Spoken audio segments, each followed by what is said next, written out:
जेकबाबाद खां ख़बर शामिल कयूं पिया। Bureau chief Waseem Iqbal ji report मुताबिक़ ज़िला जेकबाबाद में वापडा अमलदारनि ऐं जेकबाबाद ज़िलई इंतज़ामिया तरफ़ां बिजली जे बिलनि जी बक़ाया जात न ॾियण ख़िलाफ़ क़ानूनी कार्रवाइयूं जारी आहिनि।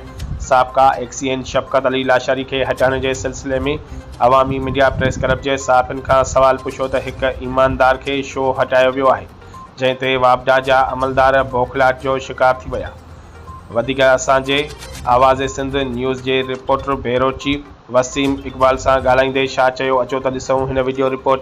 उहे थाणनि जेके वॾा माण्हू आहिनि उन्हनि जो नाहे, ग़रीबनि जो न आहे, हे सभिनि लाइ असांजो ऑपरेशन आहे। हिनमहिल तव्हां ॾिठा आहिनि, हे ॿ हिते 3 सोनारा हुया, सुरिया साहब, उन्हनि ते असां ऑपरेशन कयो आहे, कढियो। हाणे FIR लाइ वञूं था। हे ग़रीब अवाम जो नाहे, न सरमाएदार जो आहे।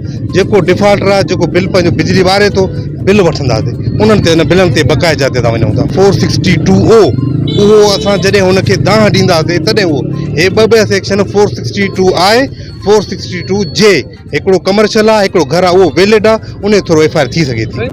जेकी ग़रीब जेके आहिनि जंहिंखे मीटर लॻल न आहिनि त उनजे माना कटिजनि था, उन खां अलावा ॿुधो त उन्हनि खे तव्हां सहूलियत जी तरफ़ छो न ॾिनी? उन्हनि खे सहूलियत बिल्कुलु आहे। हिन महिल अचनि 12 महीने। इहा जेका तव्हां चओ था स्कीम जेका सहूलियत आहे, इहा सहूलियत असांजी जेको हले थी पई 24 महीननि में किस्तियूं करे ॾींदासीं।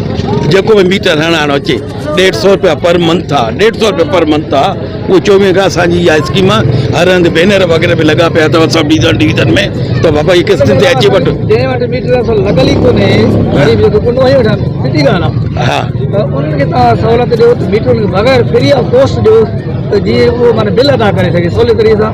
ऐं तव्हांजे खज़ाने में हज़ारें लखे रुपए जी तादाद जमा थिए। अदा 150 इन करे ई असां दौर में अॼुकल्ह कंहिं वटि मीटर वठण लाइ पैसा ई न आहिनि, त उहे डिमांड नोटिस कैंसिल करे उनखे डायरेक्ट तव्हांजी तरफ़ खां